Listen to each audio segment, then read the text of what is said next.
Hey everybody, it's Casual.Boops. Welcome back to another video, and today we're going to cover the Tier 9 British tank destroyer without a turret, the Tortoise, which is actually one of my more favorite tanks in the game. And right away we'll just jump right into the stats. This is how I would equip the tank. I can't put a turbo on this because Tanks GG keeps blowing up on me, but I would throw a turbo on this as well. Because the DPM is excellent, the damage per shot is excellent, penetration good, the gun here is just great, everything is good. 0.28 dispersion and aim time is amazing, and the turret traverse, I mean, when you move the gun around, being 0.05 is fantastic. This is why I don't necessarily recommend a rotation mechanism, because it does help with your tank traverse, but the turret traverse dispersion is already excellent, so you don't really need any help with that. So it does have a really low top speed. This is, the upside is the gun, the downside is the mobility. So you have 20 top speed, which is why I recommend the turbo, so it'll bring up to 24. And it's a slow, big old brick. So you do have 10 degrees of gun depression, and the gun turns 20 degrees to the left and 20 degrees to the right. This is the reason I like this tank, is because it's so flexible. For a tank without a turret, you can move the gun quite a bit. So this makes it a lot harder to get around the side of this thing than it otherwise would be. That's actually the reason I like the Tortoise better than the Badger, the tier 10 that comes after it. The Badger only gets 15 degrees to one side and 15 degrees to the other side, which doesn't sound like a big difference, but it really is. Makes a big difference in how you can play corners and stuff. Moving on to the armor of the thing. Obviously, the armor on the Tortoise. This is a Tortoise shooting the Tortoise, and you can see in general the thing is just a big stupid brick. It's just really good. If you tap 2, so this is the Tortoise shooting gold at itself. So 326 pen is pretty okay. That's pretty on par with what you'll see at tier 10 and stuff. And so this does not look so good. But this is, if you see this as a Tortoise, you're doing it wrong. If you see a Tortoise doing this, if a Tortoise is playing correctly, they like to turn right, as you can see. Like the cupola is on the right. So what they like to do, if you're playing a Tortoise right, you'll aim around. You'll have something in the way here, some building that you're poking around, hiding the cupola, and turning the gun to the right, angling it. So that way, when you see someone, they see this. What they see is actually this, and obviously you still have a chance of being penned. But the idea here is you're not trading necessarily 1 for 1. You're trading 2 or 3 shots of yours for 1 of theirs. You're going to try to perma-trap people in place, and they can't hit this cupola and stuff. And so it's definitely, you don't just sit there and let people shoot. It's the art of wiggling and making these spots not as appetizing, not as obvious. And if you're using gun depression, good luck. It's just, things get crazy. So the 10 degrees of gun depression and the wide gun arc make the thing, in my opinion, kind of fun to play, as long as you can get over the speed. Alright, so we're going to get into the game here. Today we're going to be following Lerash, play his Tortoise in a tier 9 game with 2 artillery, and there's also tier 8s in the game as well. And we're playing on Karelia in standard battle. And so, right away, here's the downside. Here's why people hate the Tortoise. I love the Tortoise personally, but this is why people don't like it. And you're seeing it right here. It just takes a while. You got to be patient. So, in the interest of keeping things exciting, I'm going to fast forward a little bit.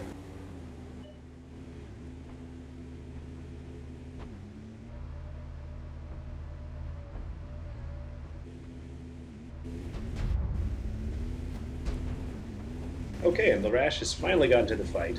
And you can see he went to this location, and I really agree with him for doing this, because specifically, first of all, this is where the hit points are, but also this location allows him to turn right. He was working around that corner, and he was able to turn right. That's one of the hard things about playing the Tortoise, is you really have to plan out in advance where you want to go, have your game sort of planned out in your head 3 or 4 steps in advance before you go to the first spot. Now, Lerash correctly realizes that there's kind of a lot of heat. There's a lot of people sitting there staring at him. With the Tortoise, you really need to have support, because you don't want to be alone. You don't want to turn, and you're kind of slow, and so Lerash realizes that going up there was probably not the most conservative path, and so he decided to hang back here and farm some of the guys in front of him. And you can see, because Lerash is hiding his cupola from around the corner and angling really well, these guys are just loading HE, and they're not penning.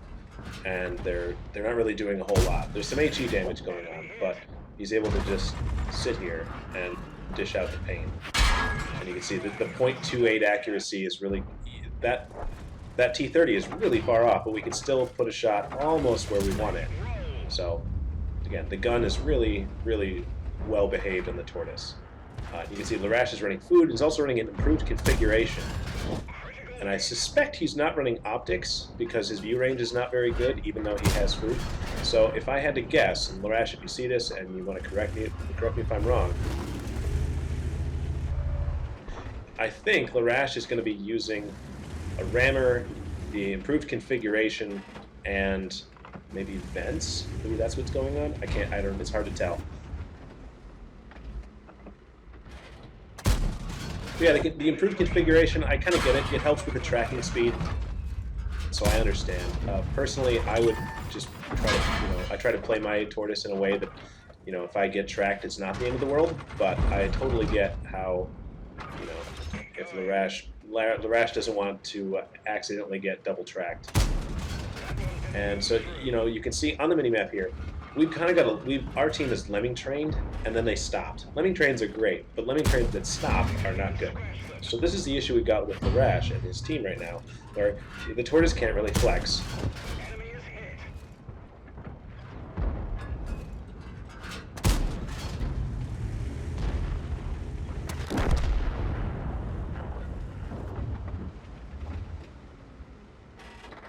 This is the drawback of a slow tank, is lerash cannot go to the other side of the map and push that side. He's here, he's going to stay here.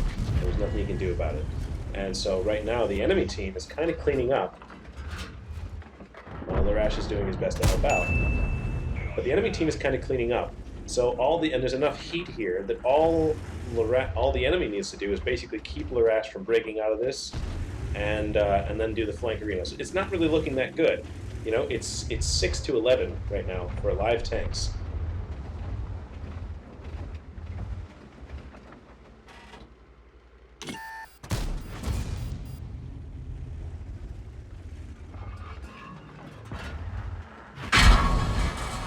T30 is loaded HE. That's just fantastic. That's just something that's going to happen, but you can see it doesn't really do a whole lot of damage either. So, the frontal armor is, unlike something like a Super Conqueror, where there's really good armor in some spots, but not really good armor in other spots where HE does a lot. The Tortoise just has a kind of, in general, a big old slab of armor, so it does pretty well against HE.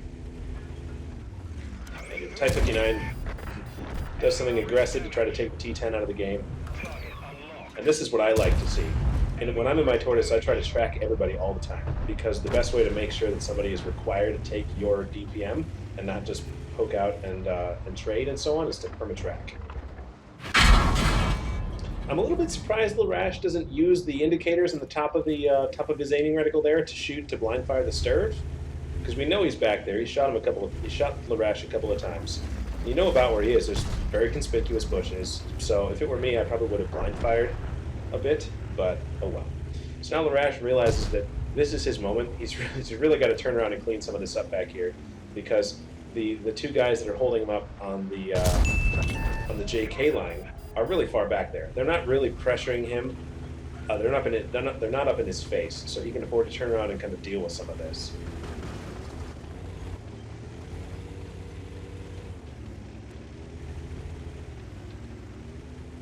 And now we got to make sure that we keep these guys honest and don't let them sneak up on you. And here we go. lerash using his armor. Doesn't want to put himself in an awkward spot, so he just makes sure his armor's angled perfectly before he starts pounding shots away. Look at that, just able to eat a VK. You can't sit in front of a Tortoise.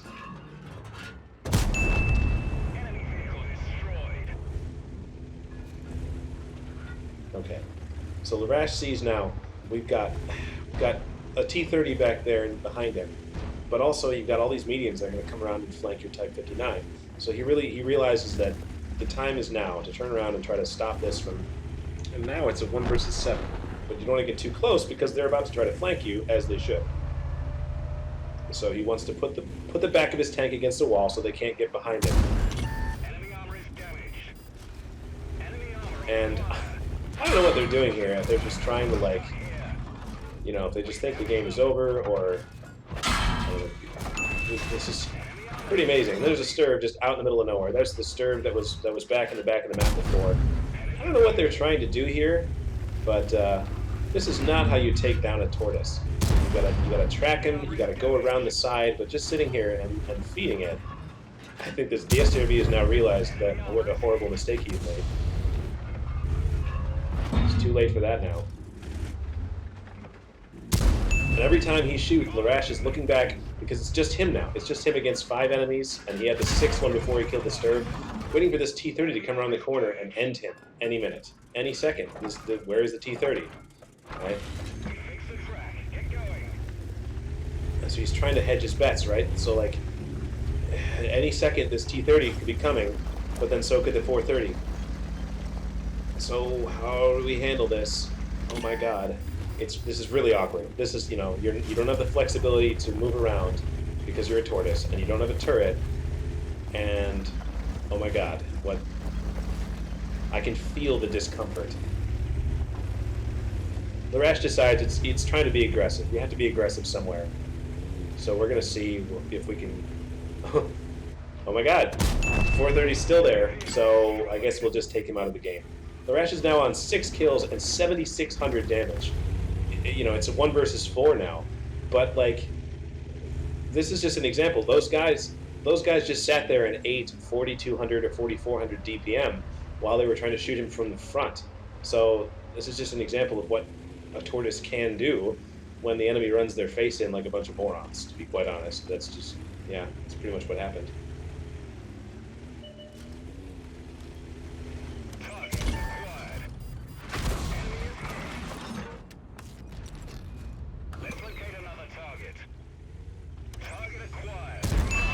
Now we got, oh, the Progetto's back, but for some reason the Progetto's loaded to HE. He's got an entire clip of HE.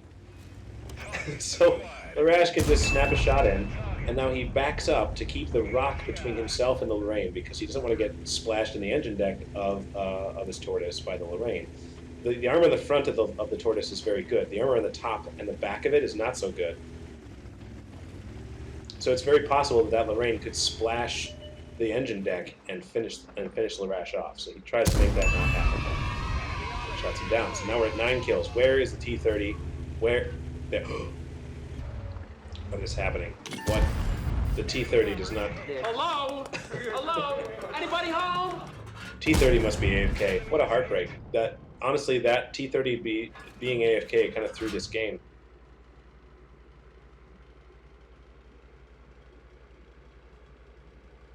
And lerash takes the time to type out, and his heart is pumping before even finishing off the game. So that's the game. Lerash takes home 10 kills, 9,600 damage, 8,500 blocked damage. It's just insane. Takes home the ace tanker, obviously. Good God. Pascucci is the Calibanovs because it was him versus 6 enemies. The Pools medal for getting so many kills. Steel wall, high caliber, top gun, just the works. So that puts him at 1,989 base XP, which again, incredible. This is just an incredible score. And you can see based on what the team did here, obviously lerash was the only one that was prepared to actually play when they loaded in. With last end plate here, lerash didn't quite make much money, but that's because, you know, he was kind of firing indiscriminately and his aim wasn't so great. So he shot 42 times and only penned 29 of them. So that's part of the reason that he lost some money at this, but still a fantastic performance. And just goes to show you that sometimes when the stars align, you don't need to move to kill the enemies. They will come to you and throw themselves at you. Anyways, that's the game, and appreciate you guys watching, and we'll see you on the next one. Thanks. Bye.